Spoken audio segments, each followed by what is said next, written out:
You know, it's becoming more of a more common these days. You go out and you see gluten-free menus and a lot of gluten-free options at restaurants and at the stores. So if you're wondering, how do I cook this at home?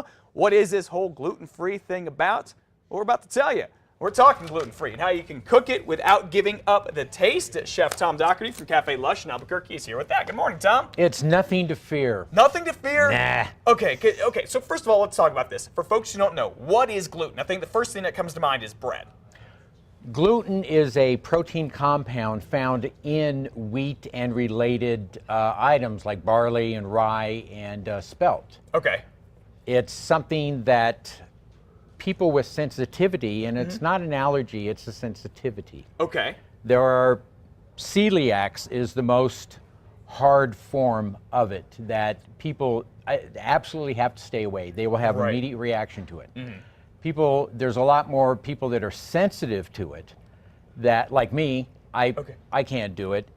But okay, so you're sensitive to wheat or to gluten, but you don't have celiac disease. No. Okay. No, there's about 141 people in America are celiac. There's a lot more that are sensitive to it. Okay.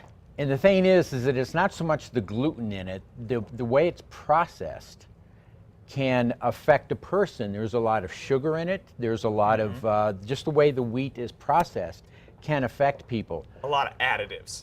There you go. Yeah. So just avoid it. Okay. I mean, there's options out there like crazy. Okay, because gluten, I mean, well, let's be honest here, gluten's in a lot of stuff we eat, and it's not just bread products. I mean, soy sauce, if you eat sushi, soy sauce has gluten in it. It has wheat in it. So it's in all these things you don't know. So if I'm going to think about going gluten-free, or I have friends who are celiac or gluten-free, what do I need to know if I cook like this?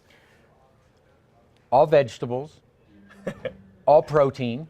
Okay. Is gluten-free. You're talking about natural, like meat. Right. The only thing you have to avoid is bread. Keep it that simple. Tortillas, flour tortillas, most pasta, but there are alternatives out there. We have great gluten-free pasta. We have great breads, pizza crust. I do a gluten-free pizza. Yeah, I've had some of your gluten-free bread. It's pretty good. It is. It's a lot better than, say, gluten-free bread was even 5 years ago. I mean, 10 years ago. I mean, this stuff really tasted like cardboard. It is much, much, much better now. Now it tastes like food. Yeah. So we always have this discussion. It's interesting. What percentage of your business at the restaurant that's near downtown is now coming in and saying, I want strictly gluten-free food?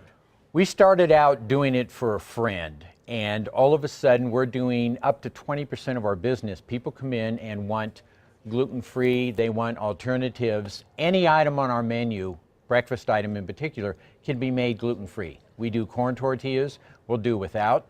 I do a French toast, which I'll be doing in the next hour. Okay. I have a gluten-free cinnamon raisin bread that I use that's no totally way. gluten. Oh yeah, Okay. It's really good. Okay, so that's the thing. I think that you do a lot of gluten-free, because a lot of restaurants don't offer those options, or I know my sister just started going gluten-free, and she's always worried now about when she goes out. What is going to be, where's the gluten going to be hitting? Well, she lives in Florida. I'll wait. That'll have to be an expensive lunch. Okay, so we're going to talk. You're going to make a gluten-free French toast and show us that gluten-free does not have to be bad, hard to make, or necessarily expensive either. Have some fun. Okay. All right, we're going to talk about that in about another hour.